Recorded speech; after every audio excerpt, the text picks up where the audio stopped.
The following talk was given at the Insight Meditation Center in Redwood City, California. Please visit our website at audiodharma.org.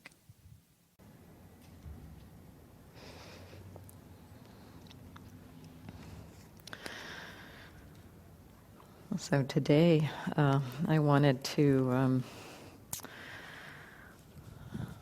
tell a story from the time of the Buddha. As I've been reflecting on the events in our country of the past weeks, months, I found as I reflected on it, some threads of this story kept coming back to me, and so I thought, and as I went into the story and looked at it, I thought there's a lot here to explore, and so I thought I would go through the story and at each point mention some of the kind of important teachings about basically the nature of our human experience and how we get caught, how we particularly get caught by ignorance. Ignorance and pride and aversion, anger. But all of that, much of that really grounded in ignorance and delusion. So the story, many of you have probably heard it, pieces of it at least, is the story of Angulimala, who was at the time of the Buddha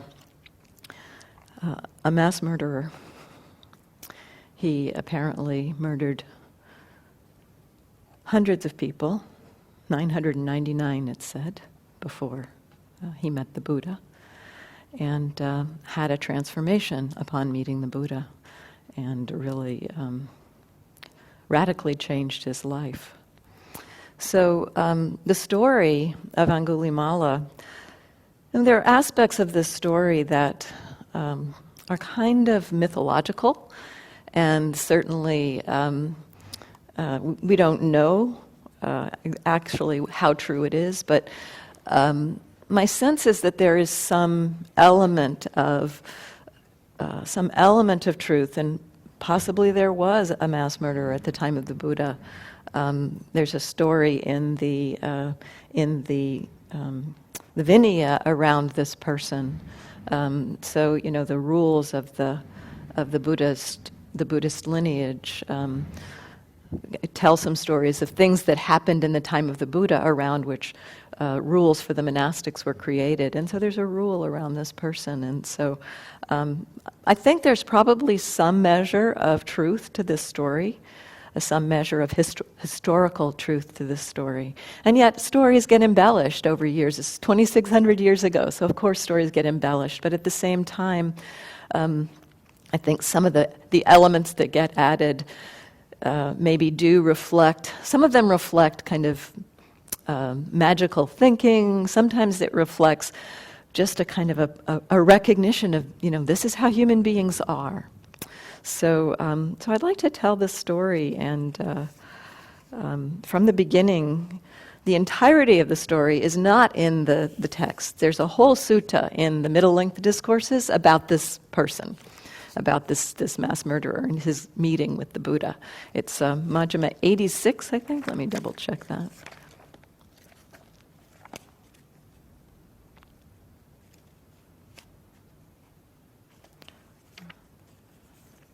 '86. So it's sutta number 86 in here. But there's a backstory about Angulimala's childhood that is found in the commentaries.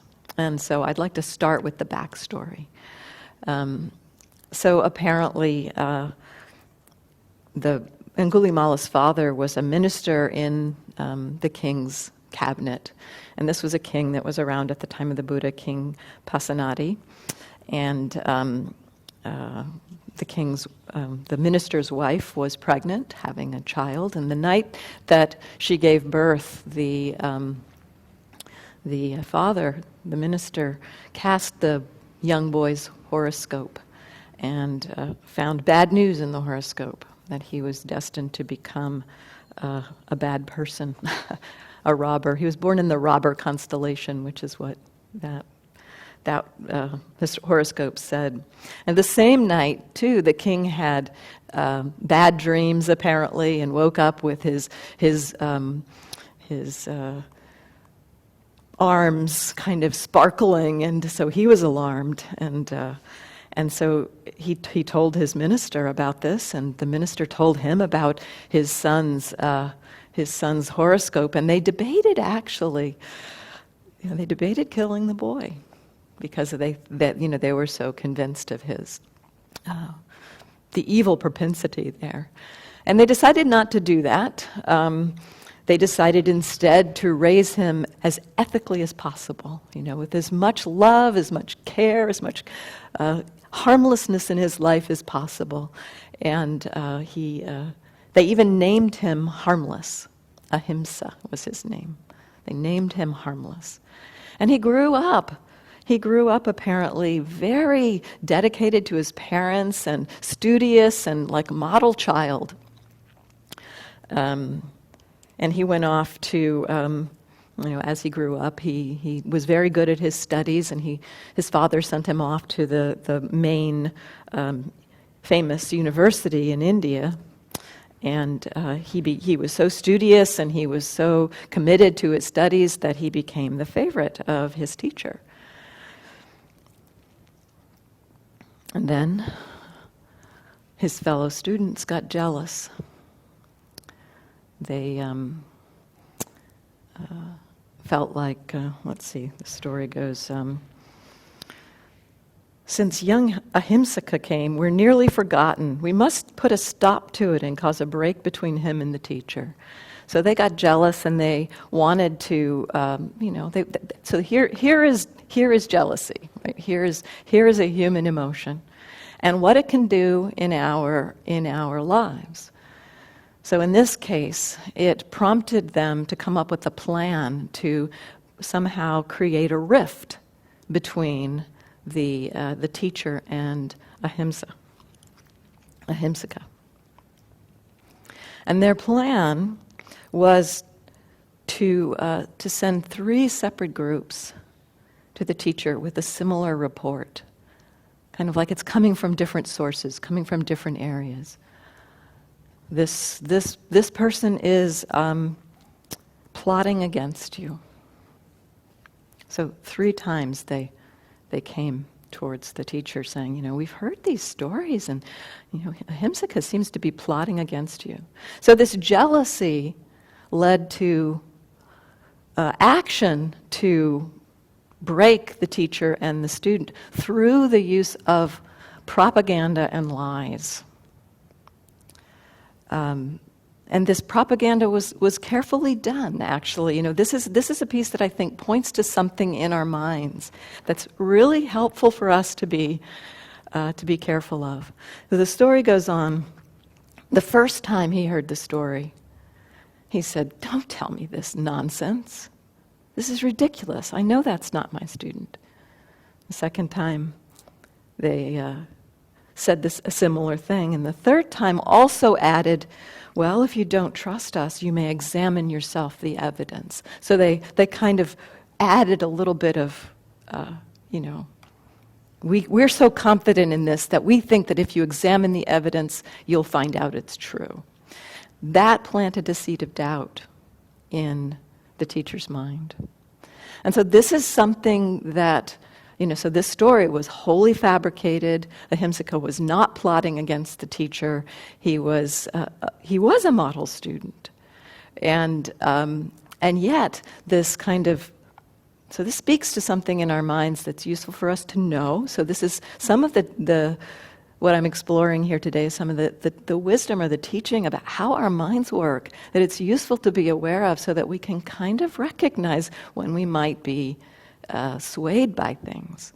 And so in this case, this is like propaganda. This is somebody repeating lies multiple times and stating it with such confidence that it plants a seed of doubt, or it plants a seed of possibility that might be true in somebody's mind. This happens all the time. This happens all the time in our culture, in the world, in our history, this kind of thing has happened. This planting seeds of doubt. And it can happen in kind of neutral ways too. When I was in first grade, I took an art class. We had art in our first grade, and we were taught to draw apples and fruits and vegetables, and the teacher had these very specific ways to do that, and it was interesting. It created beautiful drawings, actually, but she was very specific about how she wanted certain fruits drawn, and when people drew apples that weren't perfectly round, she said, "Apples don't grow that way. Apples aren't lopsided like that, so you can't draw them that way. They have to be perfectly round." And we're like, even at 5 or 6, we know that apples can be lopsided, right? And she kept saying this, and she kept making us erase our lopsided apples. And then one day, somebody brought in an apple, that was really lopsided. And she didn't say anything, She didn't make a note of it. She didn't. And I've been mystified by that, for much of my adult life. Much of my life, it's it would just keep coming back to me. What on earth was she thinking? How could she not see this? How could she not notice this? That apples are not always perfectly round. And one day, in my kitchen, I was cutting an apple, and I cut it along the line of symmetry, which apples do grow symmetrically. You can find a line where the two halves mirror each other often, unless there's a deformity to the apple, they grow with the line of symmetry. They may be really lopsided, but you can find a line where you can cut it and the two halves mirror each other. And as I cut it down the middle, it was a lopsided apple, this memory came back, this memory of this woman, and I thought, I wonder, I don't know what was going on for her, but a plausible understanding arose for me in that moment, was that, I cut it along the line of symmetry and kind of appreciated the mirror images as I cut it open, and I recognized, or I thought, maybe what happened is that in some biology class, she was told apples grow symmetrically as a fact of science, and that she misunderstood what symmetry meant. She thought it meant perfectly round. And from that kind of view, so we're told something by somebody we believe. Maybe there's a misunderstanding, a misperception, a misunderstanding about it. From that point, it's like we see, and this is another kind of frightening thing about the way our minds work, but when we have a view or have a perception, our minds function to take in information that confirms that view and doesn't see information that doesn't confirm that view. It actually misses it.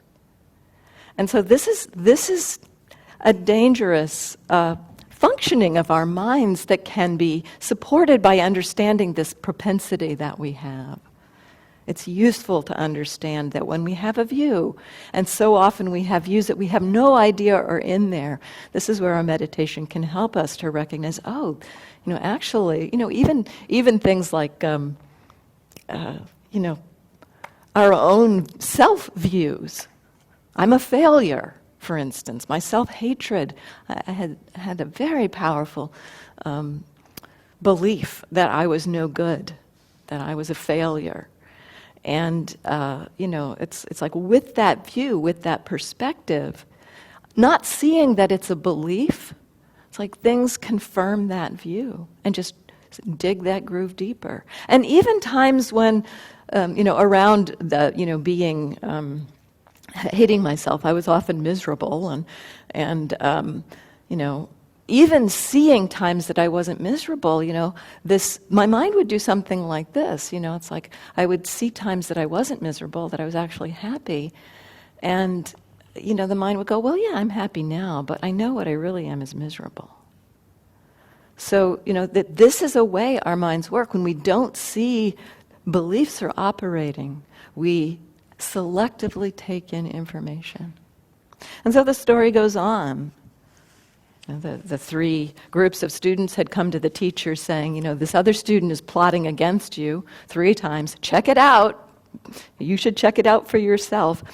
And it says that the teacher's suspicion was aroused because of the 3, it's kind of like the propaganda. The teacher's suspicion was aroused. And because of that, it said in the story that he found evidence to support it, even though it wasn't true.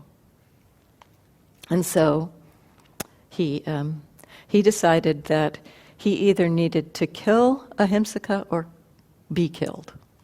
His fear grew to that level.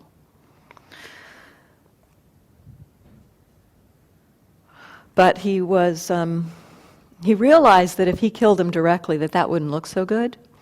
And so he decided to manipulate Ahimsaka into behavior that would ruin him. So this is more. So this to me this part of the story speaks to. Well, again, here this is an interesting distinction, because at this point, the teacher believes. He's been told information that was not true, but he's investigated, and because he had that view, he found information that he felt like confirmed it, and so he is convinced now. So he's operating out of delusion, out of ignorance. His mind is.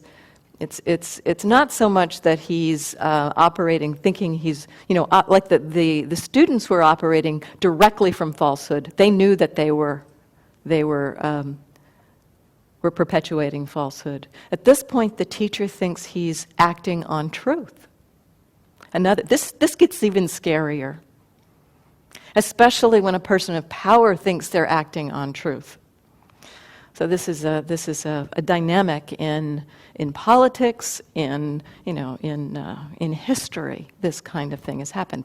People in power can, when they think they're acting on truth, or when their population thinks they're acting on truth or speaking truthfully, there's a very dangerous power dynamic that happens. And so this is what happened here in this story.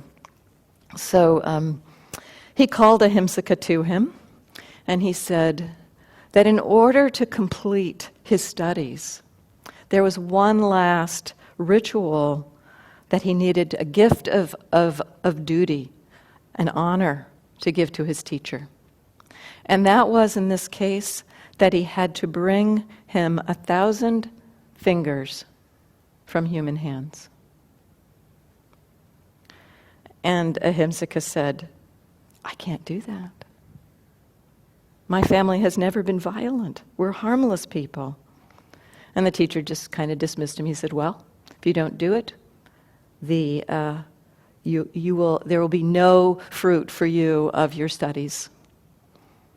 And so it's said that, Ahimsaka then, there's not a complete understanding of why Ahimsaka followed this.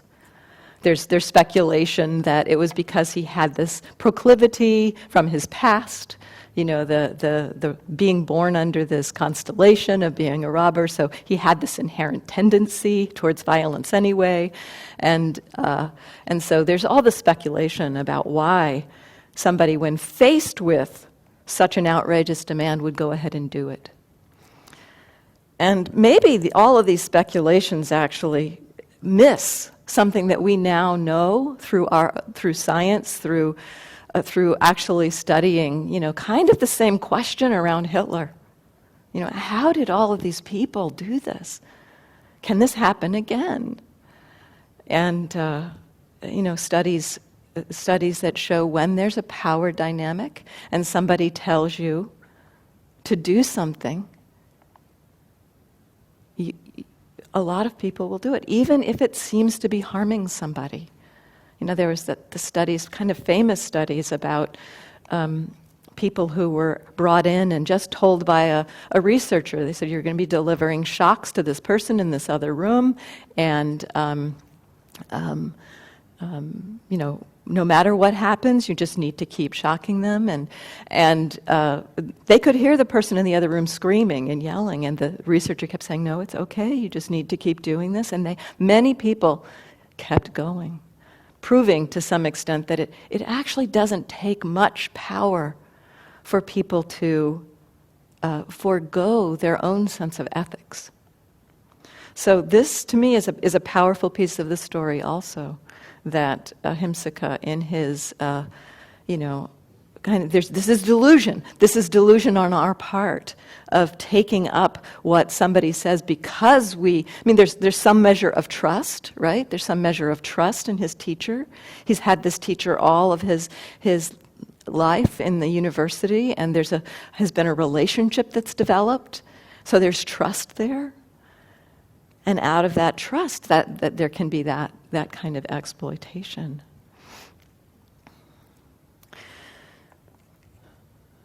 And so again, a piece for us here, I think, is, and showing too in that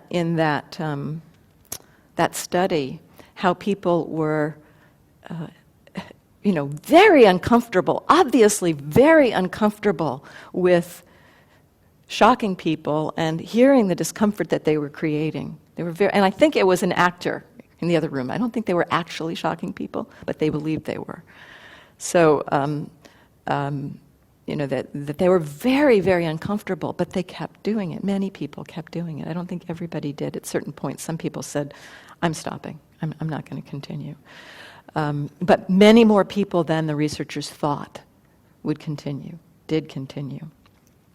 And so to me this speaks to, again, so there's this power dynamic, but there's a place for us to recognize how ethics can support us in our lives. How ethics, when we recognize that there's a certain level of ethics, of non-harming. The ethics in the Buddhist tradition is about non-harming. That if we're creating harm, this is a place to really stop and look what's going on.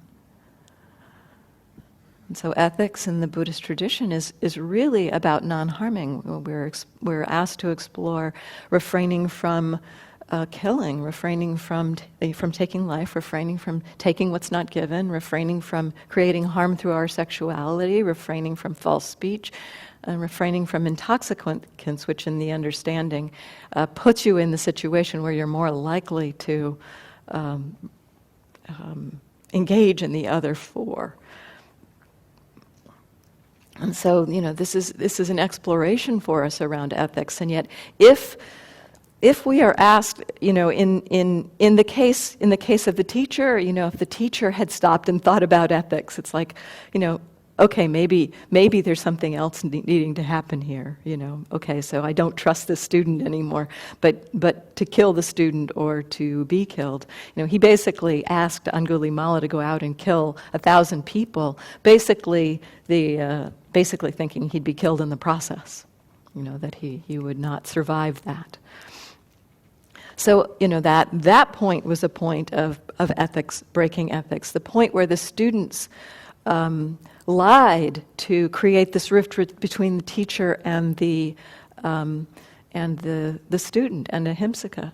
That was a breach of ethics. And so all along here, throughout the entirety of the story, there have been breaches of ethics. And I take this too to be a kind of a point of how ethics can really help us to counter some of the powerful forces of ignorance in our minds.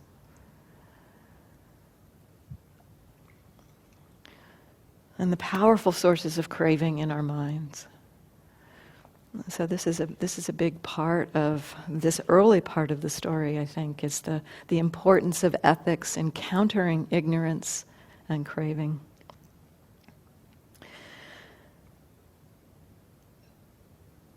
So Ahimsaka, trusting his teacher, goes out and and starts doing this. And it's said, though, that he began enjoying this process of killing people, and killed many, many, many, many people. He terrorized the area in which he lived.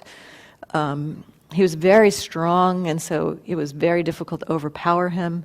And so, whole brigands would go. This is kind of part of the story that I think this is probably mythological, but it's said that armies would go in and he'd kill them all. So.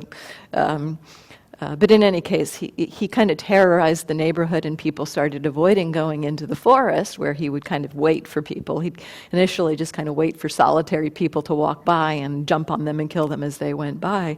And then he started, because nobody kept coming through the forest and he needed his 1,000 fingers, he decided to go into the villages and kill people in their beds at night. And so he was terrorizing the villages, and the villages emptied, and the villagers went to the king. Finally, the villagers of that area kind of made their way to the king, and they said, there's this really bad person in the neighborhood, and can we do something about this?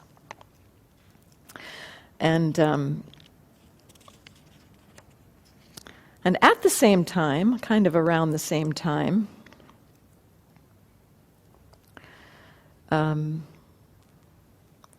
the Buddha, this is a piece of the kind of magical piece of it. It said that the Buddha, and I don't know what's possible, it is said that someone with the mind of a Buddha can kind of survey the world and know the minds of people around him.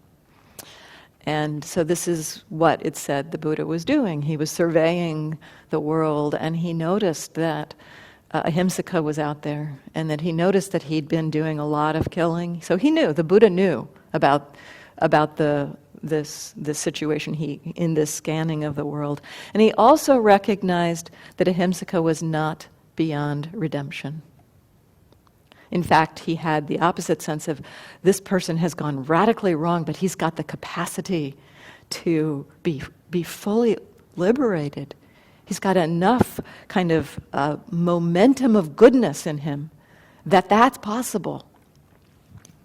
And so the Buddha sets out to try to save ahimsaka. The other thing that he noticed as he was surveying the world was that ahimsaka's mother had heard that the king was going to go bring his army in and kill her son.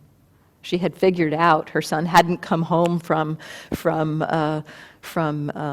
school, and kind of had made a connection in her mind that this person might be her son, and she wanted to check that out. She believed it was her son, and so she is going off to see if she can stop her son. She's walking towards where her son is hiding to kind of warn him that the king is after him and to see what she can do. And in surveying the world with his mind, the Buddha sees also that his mother is on the way, and that Angulimala is so caught in his bloodiness, and the fact that he only has one more finger to get, that he would kill his mother to do that. And this, in Buddhist cosmology and Buddhist metaphysics, I want to stop for a moment and kind of explain a little bit about that, because this is a piece of the story as well. In Buddhist cosmology and Buddhist metaphysics, killing a parent is something that prevents awakening in this life. It doesn't make you irredeemable in the kind of ongoing flow of many lives, which is also a part of the Buddhist metaphysics, that we have multiple lives.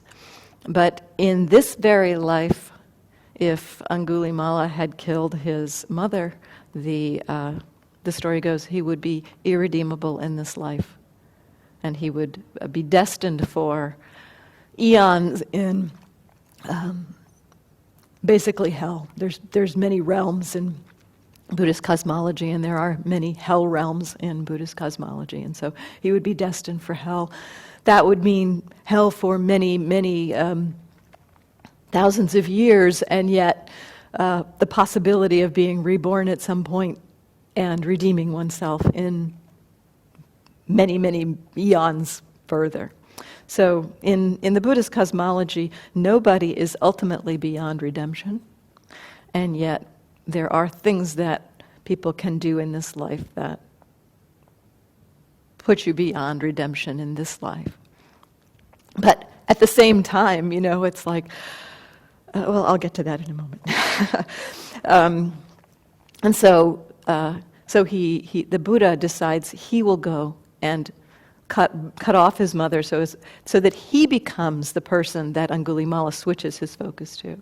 And so that is what happens. The Buddha goes into the forest, and he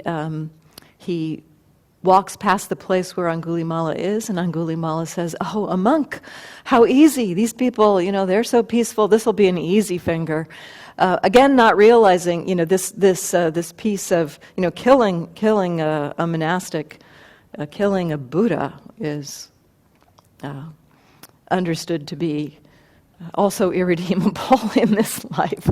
So in any case, the Buddha, if he killed the Buddha, if he killed his mother, bad news for Angulimala. And so the Buddha, putting himself in the path of Angulimala, does some magic. So this is the magical piece of the story. And he does this magic where while he just continues to walk at a slow pace, Angulimala cannot catch him. So Angulimala is running as fast as he can, but he can't catch up to the Buddha. And at some point he's so frustrated, he's like, "What's going on?" And he yells to the Buddha, "Stop, monk, stop." And the Buddha, while continuing walking, says, "I have stopped, Angulimala." Let me read this place. I'll read what Angulimala says. He called out, "Stop, monk, stop." And the Buddha responds, "I have stopped, Angulimala. You need to stop too." Then Angulimala thought, "These monks speak truth, assert truth. But though this monk is walking, he says, 'I've stopped. You have to stop.'" And he wonders, what does he mean? And so he says, "While you are walking, monk, you tell me you have stopped. But now, when I have stopped, you say I've not stopped. I ask you, what is the meaning of it? How is it that you have stopped and I have not?"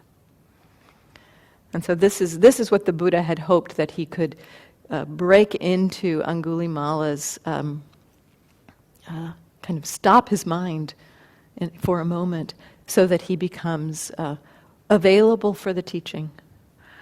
And the Buddha responds, "Angulimala, I have stopped forever for swearing violence to every living being. But you have no restraint towards things that breathe. That is why I have stopped and you have not." And so again, there's a pointing to ethics here, a pointing to the stopping of harm. That's a piece of what the Buddha points to. I have stopped harming other beings. I've stopped harming, and you have not stopped harming. Another piece, I think, in a more deep way, I think this points to, and this is more based on the wisdom teachings of the Buddha, that recognize that suffering and harm are created in our minds through the engine of ignorance, and that the awakening process uproots that ignorance. And so I think there's also this stopping of the ignorance of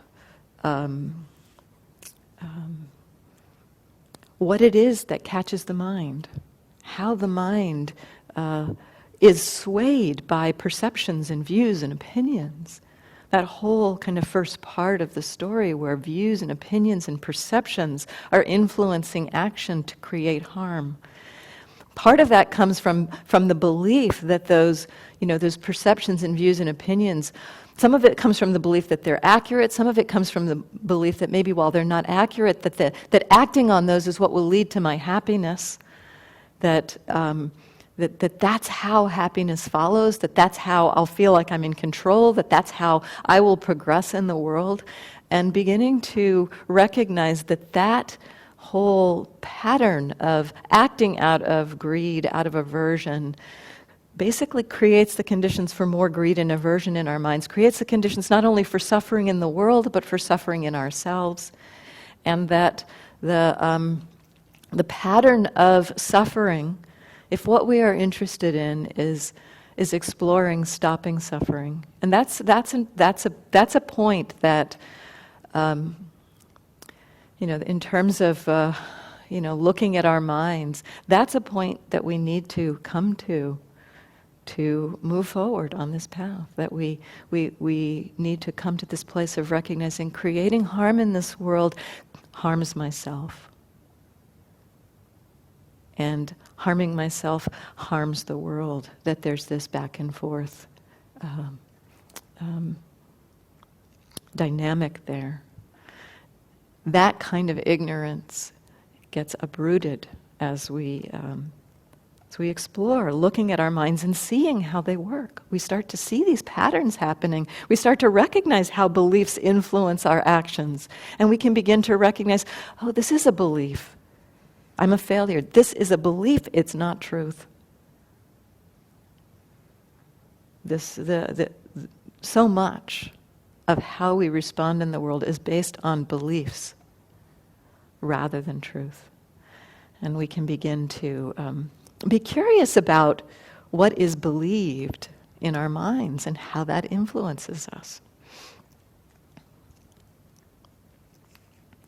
So it is said at this point that when Angulimala heard these words, that he was moved by the Buddha's compassion, and he had a great change of heart, that he recognized, kind of like his eyes were open to the suffering that he had been creating in the world, and he was very moved by the fact that the Buddha had come into the forest, because he recognized that essentially the Buddha had done this intentionally. There was a kind of a recognition that the Buddha had put himself in harm's way in order to save Angulimala, and this had a very profound effect, the story had on Angulimala.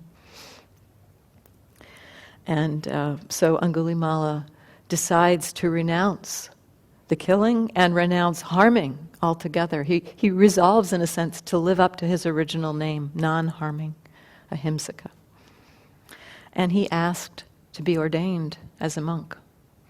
Because the Buddha understood he had this capacity and understood that he had fully renounced. Again, this is part of the story around a Buddha having the capacity to see into people's minds and understand what they're capable of and what's happening, what kind of transformation is happening in their minds. So he understood that ahimsaka had a true change of heart and not a kind of change of heart that was on the surface. And so he ordained him. So Angulimala decided to keep his name Angulimala. Actually the name Angulimala means garland of fingers. The story is that he was threading the bones of the fingers and wearing the fingers around his neck as a garland. And so Angulimala, his name changed from ahimsaka to Angulimala during this process of him killing all of these people. He decided to keep his name Angulimala as a reminder, as a kind of a warning to himself about the danger of going down that route. And so, meanwhile, the king is preparing his armies to go find Angulimala and kill him. And he knows that the Buddha is in the area, and so he decides to stop and pay homage to the Buddha while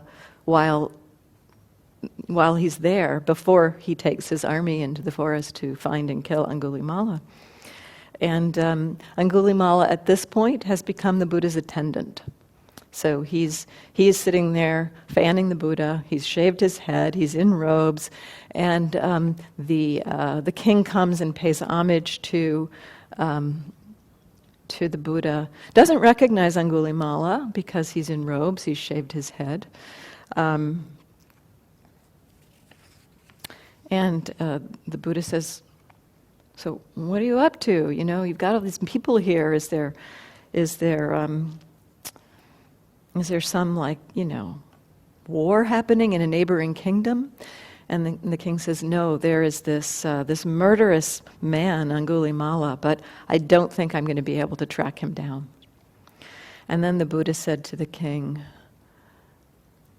"If you were to see Angulimala with shaven head and beard, clad in a yellow robe, gone forth from the home life into homelessness, and that he was abstaining from killing living beings, from taking that which is not given, and from false speech, and eating only one day at a time. He was living the life of purity and virtue and noble conduct. If you saw him thus, how would you treat him?" And the king said, "Venerable sir, we would pay homage to him, invite him to accept the 4 requisites of a monk, and arrange for his protection. But of course that's not possible. How could such an evil character ever have such virtue and restraint?" And so here Angulimala the king is expressing the belief in the irredeemability of Angulimala. And the Buddha says, "This is Angulimala." And it said that the hair on the back of the necks of the king stood on end. And the Buddha said, "Don't be afraid. There's nothing for you to fear." In this case, you know, here's another case of trust in a way. You know, it's a flip side of trust, right? In the case of the Angulimala trusted his teacher and went out to create harm based on that trust. In this case, the king is trusting the Buddha. And yet a big difference here in my read of this story. So the king is trusting the word of the Buddha, partly because he trusts the Buddha, because he understands the nobility of the Buddha. But a big difference here is the Buddha is asking him to refrain from harm. Refrain from harm. So this is a place again, you know, maybe we don't know, maybe the king can't know for himself whether this person is dangerous or not. He trusts the Buddha, and here the Buddha is encouraging him to refrain from violence. And so the Buddha accepts Angulimala's redemption and supports him. So this is a long story, and what I'd thought to do, and I will do at this point, this is about where I thought I would stop, because it's about halfway through the story. So I would like to continue it next week. But I'd like to let a little bit of time to discuss this, if you have some interest in discussing it, and to point to some of the key pieces around perception and views, and how we can be swayed by them and act in unethical ways, and how we can maybe explore ethics as a ground for us in combating ignorance and craving. And that, you know, this is a case of somebody that many of us would think was irredeemable, and yet the possibility. Although at this point, my understanding is that the story that we'll continue with next week is the story of Angulimala's awakening. At this point, the understanding is that when Angulimala sits down to meditate, all he's getting is visions of killing people. You know, he is just overwhelmed with his, so a lot of revisiting of that. And so his mind is not able to settle in deep meditation at this point. But he is committed to meeting his mind. I mean, I can only envision I see how much my mind, when I do something unethical, how much my mind resonates and repeats and feels it over and over again. That's what said it was happening with Angulimala, that he was feeling the pain of the suffering that he'd caused. And this is a piece of our practice. This is a piece of how we make that step from what seems irredeemable to redeemable. We turn towards that suffering. So I wanted to open it up to questions that next week, further on, we will talk about the how Angulimala kept going after this. So comments or questions?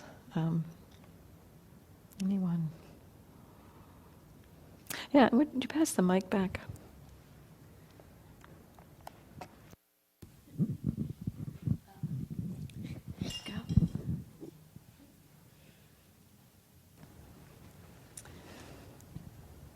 Your comment about favoring the information we receive that agrees with what we're thinking strikes home. I don't take the time or the interest or the desire to listen to other opinions that don't agree with mine. At this point, there's a lot of that going on. Yes, there is. That's a lot of what's going on in our country right now. Yes, We've got people, aligned with their views and not able to communicate. Yeah. Yeah. So it can divide people so severely. And I don't know what to do with that, because I feel I become upset if I listen to the other opinions, and do I withdraw? What do I do? Yeah, so this is a really great question, and I think this speaks to being skillful around it. We have to understand where we are in this process, and the first piece might be recognizing, I read the stories that agree with what I believe, and I consciously don't read those stories. I'm noticing this right now. I'm noticing that, yes, I will read those stories. I'm aware that I'm doing that. So that's the first thing to know.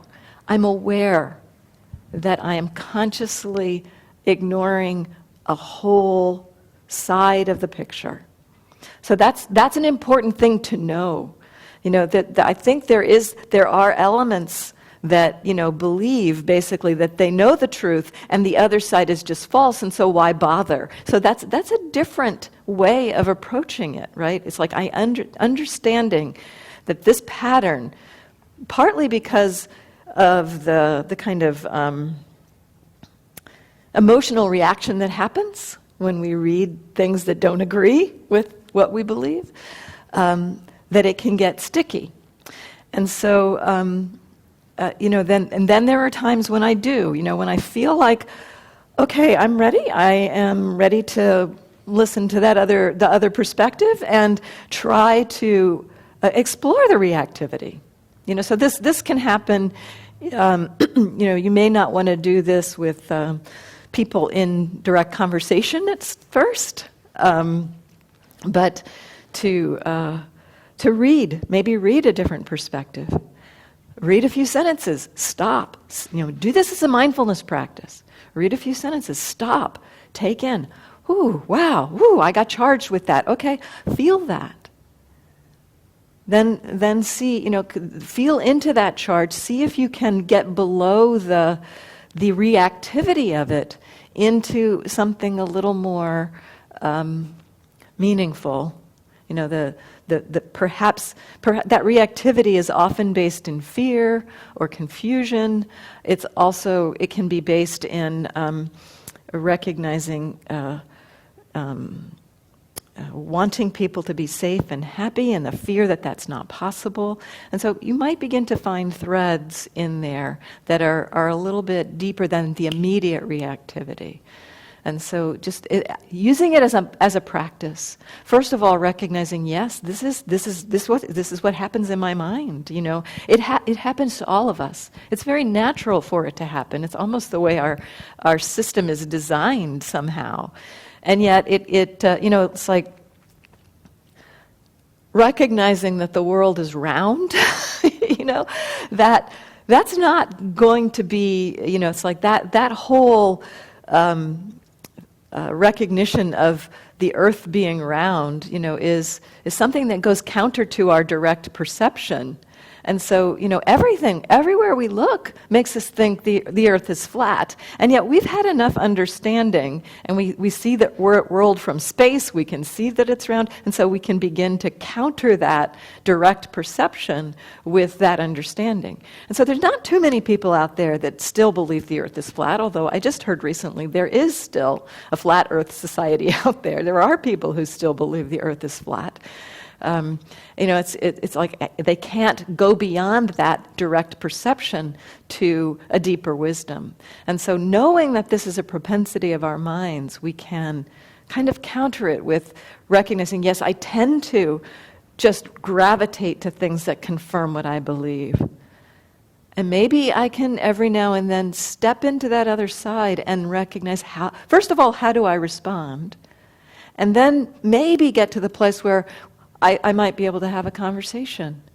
I'm fortunate enough to be able to do that with some people in my life at this point, and very different views, and I'll feel into my response, and then maybe able to ask, and what are your concerns about that? You know, so that there can actually be a conversation that can happen.